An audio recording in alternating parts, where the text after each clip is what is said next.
Okay, so coming up next, we're going to be talking about developing an NFT playbook for entrepreneurial artists.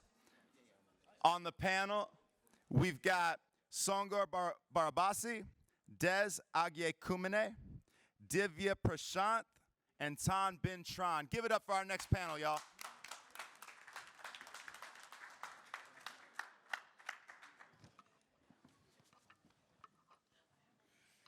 Hello, everyone. So today we are going to talk about the entrepreneurial journey for music, and we will kick off with some short introductions, starting with TB. Hi, TB here. Binh in full, but everybody calls me TB. You're welcome to do the same. Commercial founder of Fuel. I think Csongor will talk about the tech a little bit, but we focus mainly on Web2 musicians. We work with the #1 in Turkey, #1 in Germany, the biggest German hip-hop label with us, one of the biggest EDM labels, the producer of Kanye West and Beyonce, and really try to get their fan bases into Web3 with a very easy onboarding approach. Thank you. Div, you want to go? Yeah, hi, I'm Divya. I'm the CEO and co-founder of HQ NFTs. We are a no-code generative art platform.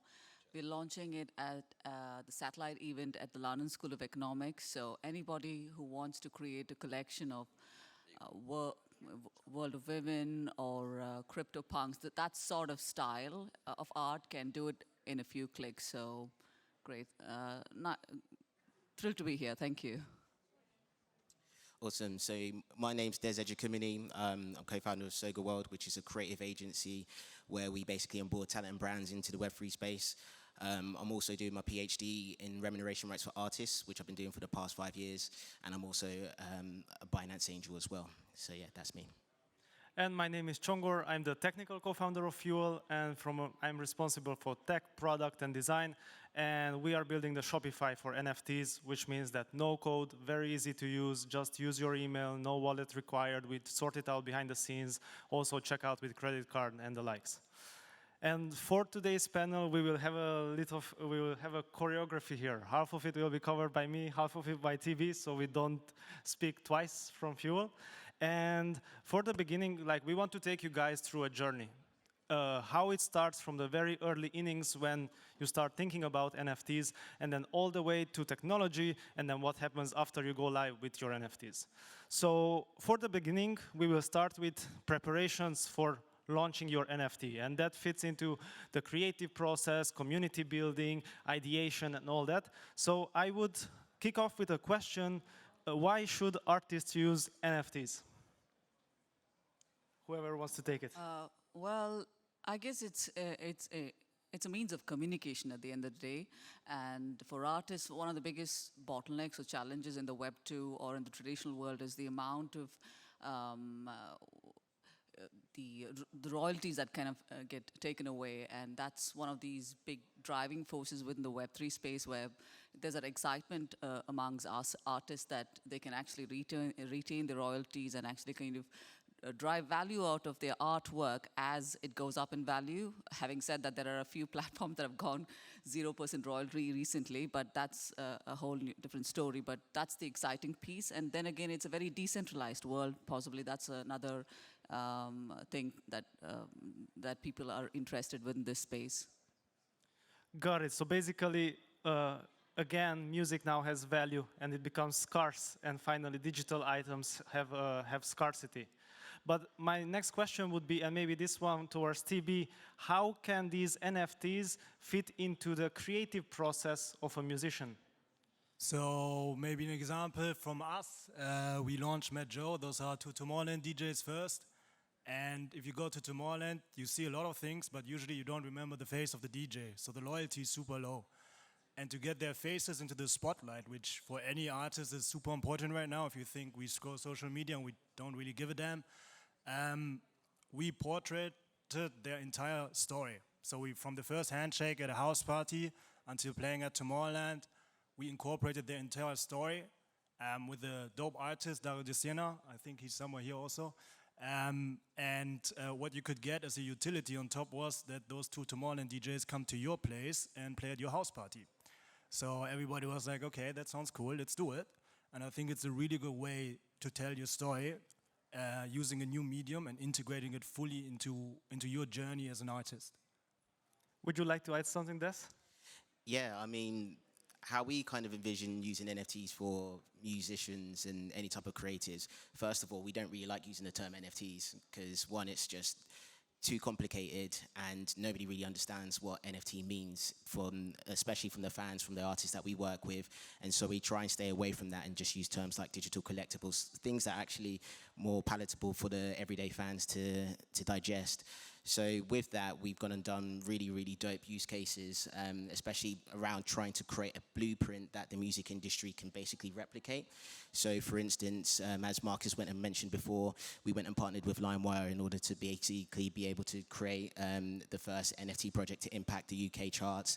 And that was really great because it basically brought it back to the core of what artists want to be able to do, which is connect with the fans. And so being able to create NFTs or digital collectibles that the fans can collect and then be able to have that ultimate experience of being able to either meet the artist or engage with the artist, that was something that we really wanted to be able to do. And on top of that, it actually linking back to what the record labels care about, which is basically having some sort of influence on the charts, something that's meaningful to them. So being able to use NFTs in that respect is also really important. And then another area we went and worked on was with the US R&B singer Neo. We went and did NFTs, or we basically created tokenized meet and greet experiences for his UK tour. And so that was really, really great. Like, his super fans were basically able to buy his NFT and get access to his sound check. And it was so beautiful to be able to see like him interacting with the fans. There was like about 30 of them in an empty Wembley Stadium, and him saying to them, "Oh, what song do you want me to be able to perform for you?" And one would shout out, "Oh, Sexy Love." And then literally he'll start playing it at an empty Wembley Stadium. And so that was really, really sick. So sick, pun intended, to be able to watch that. So there's so many different ways. I think ultimately, like, where we are in the grand scheme of things of where Web3 is, obviously the end goal is to be able to have everything decentralized and everything on a blockchain, and us be able to utilize the technology to its full potential. But the reality is that we're just not there yet. And so to be able to do campaigns where you're linking into real world live events, things that people can actually be able to understand, almost like a Web 2.5 than a Web 3 integration, I think that's really important. Yeah, that's really awesome, and definitely we'll touch more on Web 2.5, but one thing which is very important to emphasize, that you are not using the word NFTs anymore. And it's like, right now we are not using the word HTTPS anymore, like how your website is being transmitted. You don't even care, you just know that it's there, it's secure. The same way, probably in the future, the NFTs will be just like a transport layer, just storing 100%. your data, your digital items on the blockchain. You know that it's secure, but then we will not talk about NFTs. So how will this conference be called 5 years from now? What will be called? Well, I don't think that it's going to be called anything. I just think that people just say, "Oh, I'm going to go see, I don't know, Neo backstage. Oh, how do I get in? Oh, yeah, have you got his, like," if it be like passport, that passport, or do you have the certificate or whatever? Because people are not going to say, "Oh yeah, I'm going onto the World Wide Web in order to get onto Instagram." It's exactly the same concept. We're not going to say, "Oh yeah, I'm gonna need to get an NFT in order to meet whoever." You're just gonna go meet them because you've already got the asset, essentially. Exactly, 100%. And moving on to the next topic, so there is this thing in the world of NFTs that there are a lot of flippers, right? Who just buy the NFT and they want to sell it right away afterwards for a quick buck.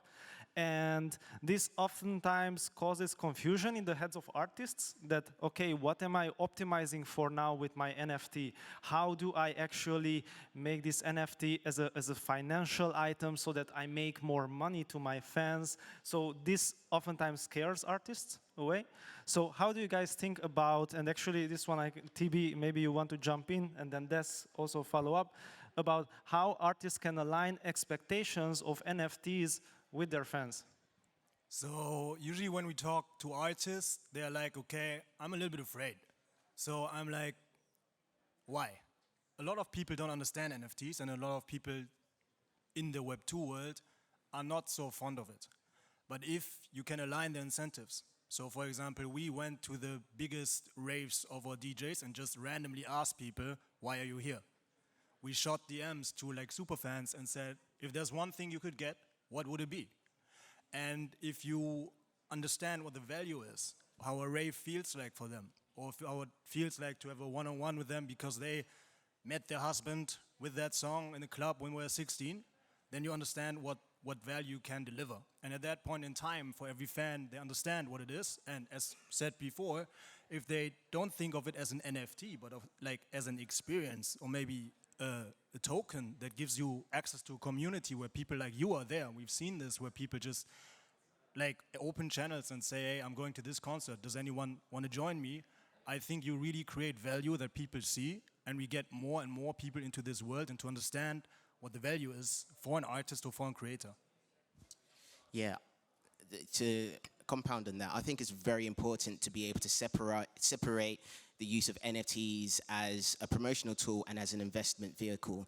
And I think the issue is that because the term NFT is so broad, you can use NFTs for tickets, to buy like certifications, contracts, all of that stuff. It's like the issue is that we can't define what an NFT actually is. And so this is something that's really important. If you're going to be able to create an NFT, you have to say, okay, then I'm doing it for the purpose of being able to make a return on my investment.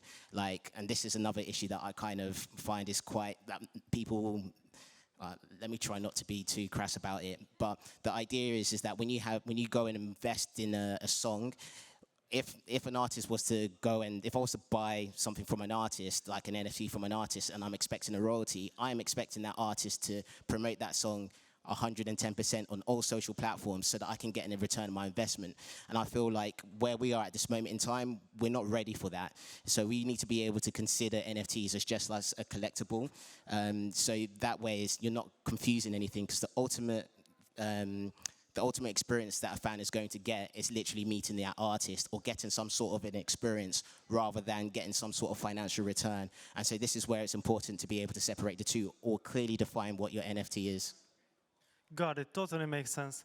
And so we are running a bit short on time, but maybe, Des, could you give us one more minute on how you build your community, your fan base, before you actually go live with your NFTs? Okay, because like Csongor World, we've primarily worked with a lot of profile artists. How we've gone and targeted it is that we understand that instead of having your everyday user who's just randomly clicked a follow or a like, we really want to focus on the super fans, the fans who actually care about every single thing that the artist does. And so we will literally create experiences or create a community around those guys who really want to be there for absolutely everything. And so there's numerous ways in how we can go about it. And as a creative agency, that's what it is that we do. So you can come and chat to us afterwards and we'll be able to let you know. Awesome. Okay, I'm gonna take over the moderation now for the tech part. So you have everything ready, you know what your fans want, you know what you want to do. Now the question is, how do you make the tech happen? Because I don't know, those guys will talk now. So what, guys, like the two of you, first of all, what do you think is the impact of the blockchain that you choose, and which one would you recommend people to use if they were to start now going into this field? Please, Divya. I think for me, the choice is very much personal. It depends on what you like and the community at the end of the day. But then some of the most popular ones, of course, are your Ethereum's Polygon and Solana that most people use.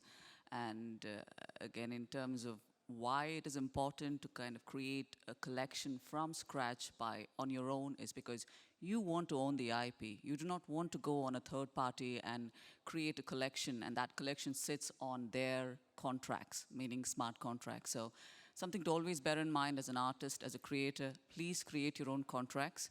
There are Fuel has a no-code platform. We have a no-code platform. There are one too many no-code platforms. Depending on what you're trying to do, create them, on your own, and then go on to the OpenSeas and Rareables of the world and put it out there, or create your own shop front. I mean, that's my personal advice. Yeah. Des, your words to this? Yeah, exactly the same as what Divya was saying. Brilliant.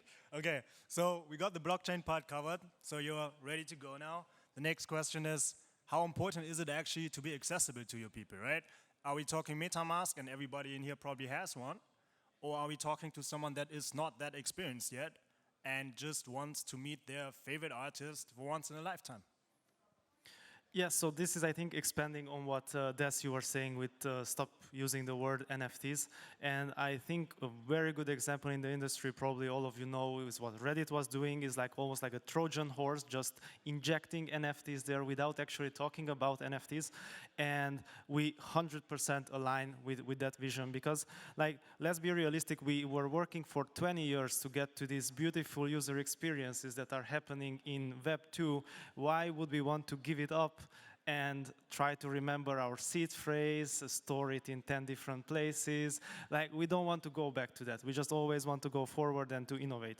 So I think we definitely can have a lot of learnings from the Web 2 space, empowered with this concept of decentralization and ownership from Web 3. So for example, things like credit card checkout or just authenticating with your email, having a wallet generated for you behind the scenes, be it custodial or non-custodial. Maybe some people just really don't want to take the burden of storing a valuable digital asset. They are just much more happy to let someone on their behalf store it for you, but they trust that company or institution that whenever they want to, they can live with that identity.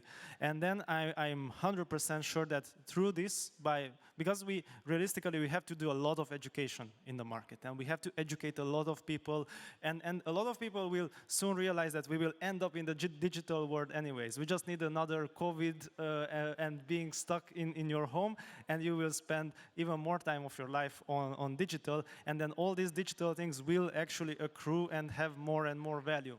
And when they will get there again, and they will understand, oh, these guys, these 2,500 people have been already helping us to own our data, own our digital assets. Thank them, now it's mine, I can trade it, sell it, send it to my friend, and I can just be totally sovereign instead of depending on an institution. Okay, so we got this. We have a blockchain. People can use it. Our own grandmother can buy our NFT, right? No problem, easy going. Now the question is, how do we get our brand actually online? And I think biggest expert would be you here, right? Sorry, what was the question? How do we get our brand and our brand identity really into this space and keep it there? What's your take on a platform versus your own page versus using an agency? All those models that we have to use because smart contract developers are not so cheap and not so many. What is your opinion on this for an artist? Yes, so it depends. It really does depend on the type of artist you're working with, and also the longevity of the campaign that you're trying to promote. So if you're, for instance, an artist who is signed to a major, you don't have ownership of your own IP, and you want to be able to get involved in a space that is palatable for your community. Obviously, you want to be able to work with a platform or be able to collaborate with a particular company who'll be able to help you engage in the space in a way that is right for the fans, because ultimately that's what it is that you're trying to do. It's all about the community. But again, you are very much limited because you don't own your IP, especially around music. Whereas if you're an independent artist, you have a lot of opportunities. Like the options that are afforded to you are so much more wider, and you have a lot of freedom to decide on what it is that you want to be able to do. If it's, again, create your own platform, if it's be able to work with another platform that specializes in music, NFTs or whatnot, you can just do a lot more, which is really, really nice.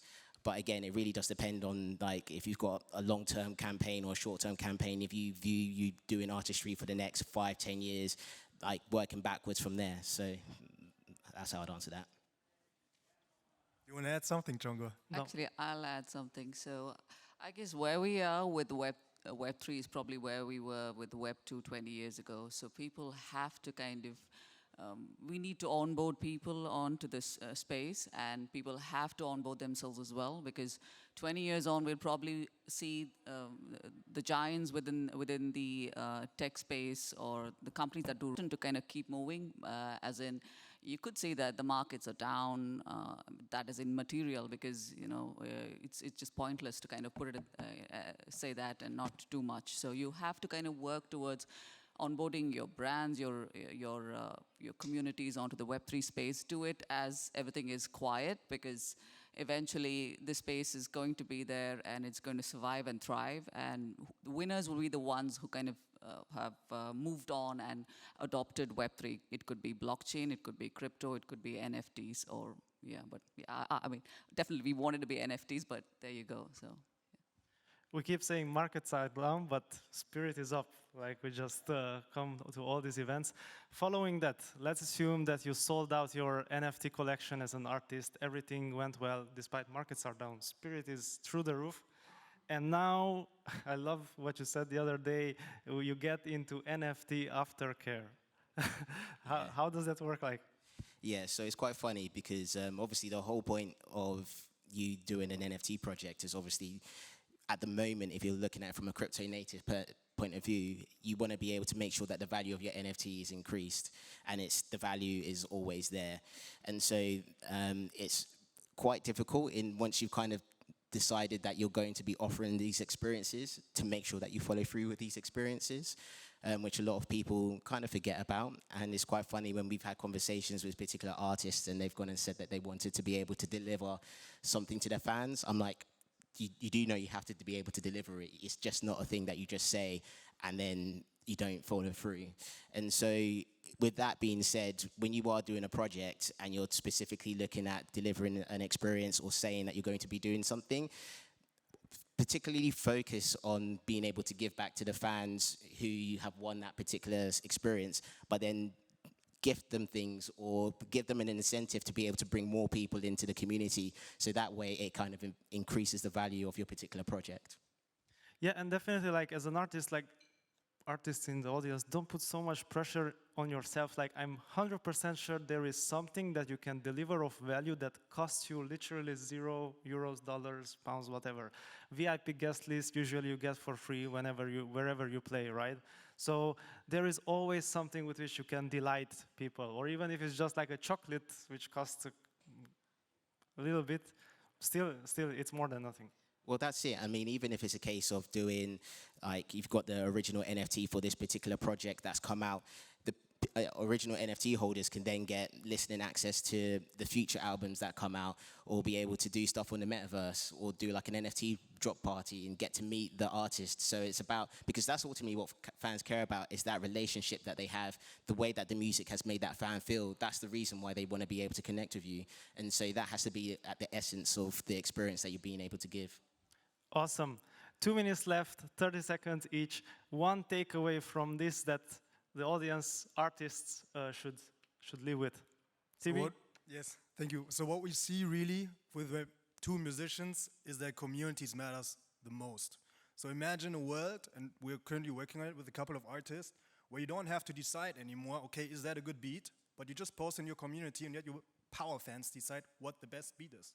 They will follow you on this journey, and for 4 weeks, they will just talk about this beat. If you do the same with your merchandise, the same with your ticketing, and you use your fans to make them stakeholders of your project, I think there's really, how we call it in music, just hits, no misses. Great. I think for me, as an artist, keep building because this is the time to do it. And as a collector or a community member, look to see which community you fit into, do your analysis and identify those spaces that you feel most comfortable. And yeah, that's my advice. Kill the term NFT, especially if you're trying to push it towards the masses. And I personally do believe that there'll be like a flick switch moment where, similar to how we used to have these big blocks and TVs, and there was that push to say everything's switching from analog to digital, everything will switch from digital to blockchain. And so in order to get the masses involved, it's better to be able to use terms that they understand. And I believe that not using the word NFT, the term NFT, helps speed up that process a lot more.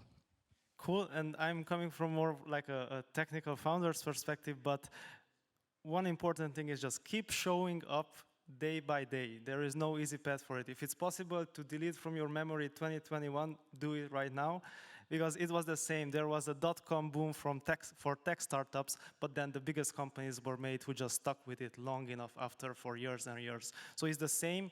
The NFT is a new starting line for everyone, but the ones who will stay long for the marathon, those are the ones who are going to win, not the ones who just ran a short sprint in 2021.